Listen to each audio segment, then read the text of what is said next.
Pria ini tak pernah menyangka, wanita yang menghancurkan hatinya 10 tahun lalu kini berdiri di hadapannya sebagai dokter. Pria itu datang ke rumah sakit untuk menjalani pemeriksaan gigi. Namun, ia langsung terkejut saat melihat dokter yang akan menanganinya. Ternyata dokter wanita itu adalah mantan kekasihnya yang telah meninggalkannya sekitar 10 tahun yang lalu. Sebelum sempat bereaksi, rekannya sudah lebih dulu menyuruhnya duduk di kursi pemeriksaan. Dokter bernama Suchin itu kemudian meminta pria tersebut melepas masker agar pemeriksaan bisa dilakukan.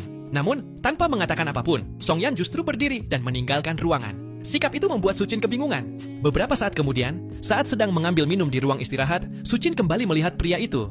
Tatapan matanya terasa begitu familiar dan mengingatkannya pada sosok lelaki yang pernah sangat mencintainya saat masih muda. Tanpa berpikir panjang, Suchin segera berlari keluar untuk memastikan dugaannya. Namun, Song Yan sudah lebih dulu masuk ke dalam mobil. Rekannya bahkan memberitahu bahwa Suchin sedang mengejar mereka. Tetapi Song Yan yang masih menyimpan luka dari masa lalu, memilih untuk tidak turun. Ia bahkan tidak menoleh sedikit pun ketika mobil itu melaju pergi. Justru karena sikapnya yang menghindar, Suchin semakin yakin bahwa pria itu memang Song Yan. Kisah mereka bermula sekitar 10 tahun yang lalu. Pada hari pertama Suchin masuk ke sekolah barunya, ia bertemu Song Yan yang sedang berdiri di lorong sebagai hukuman. Sejak pandangan pertama, Song Yan langsung tertarik pada gadis yang pendiam dan sederhana itu. Diam-diam, ia terus memperhatikannya dari balik jendela kelas. Karena ingin lebih dekat, Song Yan sampai meminta seorang teman untuk bertukar tempat duduk dengannya. Setelah itu, ia memberanikan diri berkenalan. Berkat usaha Song Yan yang tidak pernah menyerah, hubungan mereka semakin dekat hingga akhirnya mereka resmi berpacaran. Namun, setelah lulus sekolah, Suchin memilih mengakhiri hubungan mereka karena tekanan dari keluarganya. Meski Song Yan sudah berusaha memintanya bertahan, Suchin tetap pergi tanpa menoleh lagi.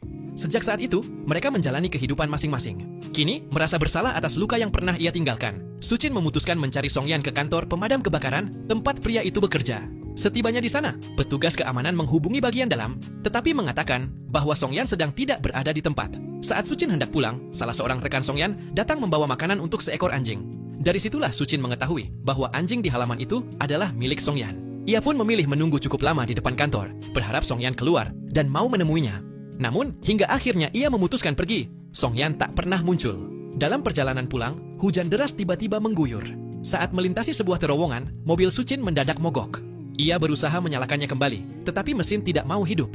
Ketika hendak meminta bantuan, sebuah mobil dari belakang tidak sengaja menabrak kendaraannya. Benturan itu membuat pintu mobil sulit dibuka. Di saat yang sama, air di dalam terowongan terus bertambah, sehingga mobil Suchin perlahan mulai terbawa arus menuju bagian yang lebih dalam. Suchin segera menghubungi tim penyelamat. Sambil menunggu bantuan datang, permukaan air terus naik.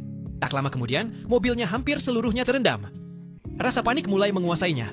Ia berulang kali memukul kaca atap mobil sambil berharap ada seseorang yang melihatnya. Saat air hampir memenuhi seluruh bagian mobil, secercah cahaya tiba-tiba terlihat dari kejauhan.